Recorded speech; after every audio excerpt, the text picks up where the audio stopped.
Футболни, харесва ли ви това, което правя? Искате ли да ми ударите едно рамо да продължавам да го правя? Ако имате 18 години, натиснете линка в описанието на този клип, регистрирайте се в сайта PalmsBet и когато ви се пускат фишове с футболни мачове, го правете там, а не другаде. Какво ще спечелите? Бонус до 100 лева в секция спорт и бонус до 500 лева в секция казино. Благодаря ви и късмет! Какво става, футболни? Надявам се, че сте се насладили на финала на Шампионската лига подобаващо. Най-престижният клубен турнир вече има нов шампион и той се казва Ливърпул. Както знаете, тази година се случиха много изненади, много обрати, които приковаха милиони пред екраните. Този сезон на Шампионската лига със сигурност беше един от най-интересните случвали се някога. Той бързо изхвърли след изненади и обрати отбори сочени за фаворити като Барселона, Реал Мадрид, Байер Мюнхен, Ювентус, Манчестър Сити, ПСЖ. И така, за да завършим сезона подобаващо, този ненормален сезон на Шампионската лига, който със сигурност ще си спомняме, реших да направя класация за топ 10 най-изненадващи носители на трофея от надпреварата.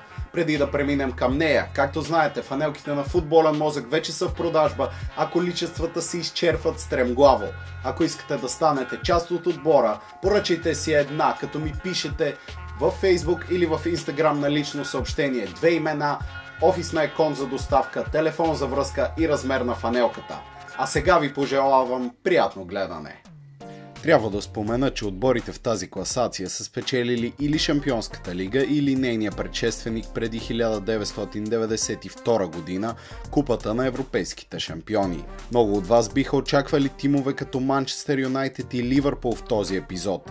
Той обаче не е посветен на шокиращи обрати в финали, а на шампиони, за които в началото на съответния сезон изобщо не се е предполагало, че ще спечелят трофея.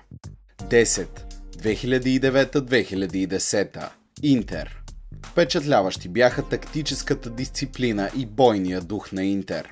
Те превзеха Европа буквално със способността си да разрушават мачове. В отбор с почти никакви италианци, пълен с аржентинци и бразилци, Жозе Мориньо създаде идеалния дефанзивен стил, с който да елиминира гиганти.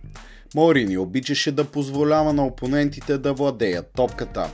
Самуел Ето буквално игра като десен бек в полуфинала на Камп Ноу срещу Барселона, който завърши 1-0. Недостатъчен резултат за Барса, след като Интер бе спечелил с 3-1 първия матч у дома.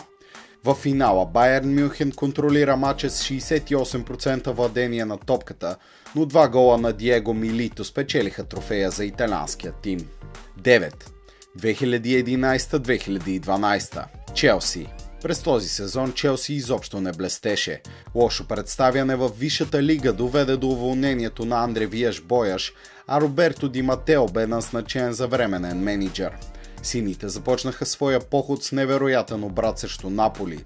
Те се изправиха срещу Байерн Мюнхен в финала, след като повалиха Бенфика и Барселона. Дидие Дрогба попари баварците в последните минути на матча, като в последствие вкара и решаващата дуспа, за да донесе на Челси първи трофей от Шампионската лига след финал, в който сините бяха тотално надиграни. 8. 2003-2004. Порто. Жозе Мориньо изуми европейския футболен свят с Порто година преди Ливърпул да спечели един от най-лудите финали. В предходния сезон Порто спечели купата на УЕФА, а после затвърди успеха с триумф в Шампионската лига. В елиминациите португалският тим победи Манчестър Юнайтед, Лион и в полуфинала Депортиво Ла Коруня. В финала Порто спечели с 3-0 след доминация над Монако и голове на Карлос Алберто Деко и Дмитрий Аленичев. 7. 1992-93. Марсилия. Марсилия е великолепен отбор по това време, но никой не очаква, че ще стигне толкова далеч. Дидие Дешан е в центъра на полузащитата, а Беди Пеле добавя импровизация, а германският ветеран Руди Фьолер е в атака заедно с младия хърватин Ален Боксич. Френският отбор печели с 1-0 първия си финал в Шампионската лига срещу сериозно фаворитизирания Милан, за да остане в историята. Интересен факт е, че в същия сезон Марсилия печели и Френската лига, но трофеята отнет заради уреждане на мачове от собственика Бернар Тапи. 6. 1987-88. ПСВ. Един от първите успехи на мениджъра Гус Хидинг.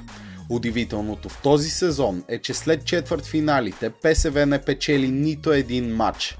Холандският тим отстранява Бордо и Реал Мадрид в четвъртфинала и полуфинала заради голове на чужд терен.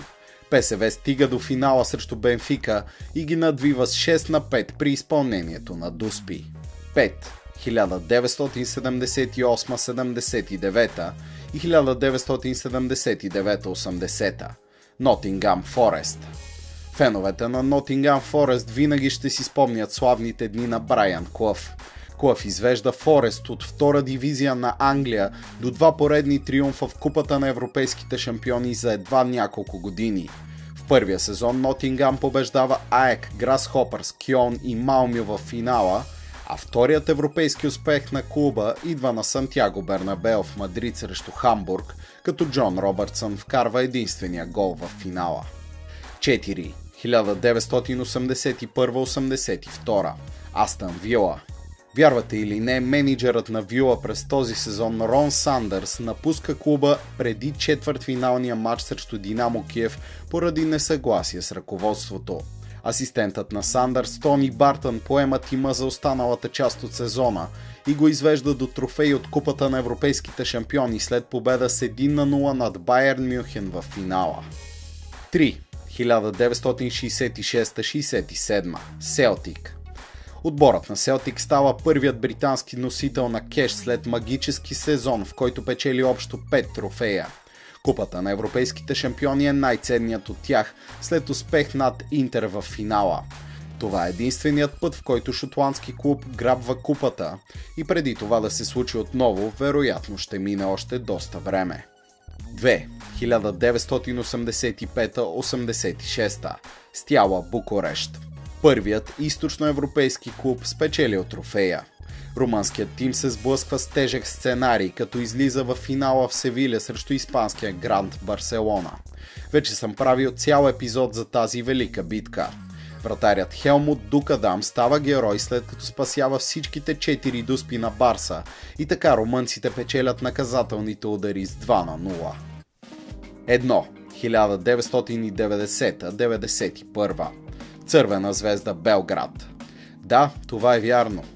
Любко Петрович и Цървена звезда печелят Купата на европейските шампиони. Сръбският тим преминава с лекота през елиминациите, включително с победа с 6-0 в четвъртфинала срещу Динамо Дрезден. Звезда печели титлата след Дуспи в финала срещу Марсилия, завършил с нулев резултат в редовното време. Така отборът на Петрович става вторият източноевропейски клуб, вдигнал трофея. За нас българите остава надеждата, че един ден роден тим ще достигне до толкова изненадващо далеч. Това беше новия епизод в канала на Футболен мозък.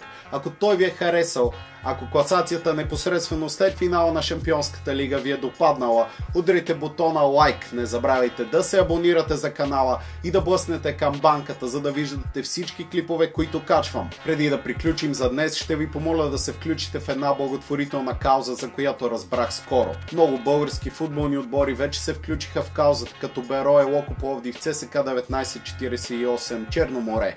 Ако имате желание и вие да го направите, линковете за повече информация за случващото се с Петко са в описанието. Също така там пише и как може да помогнете.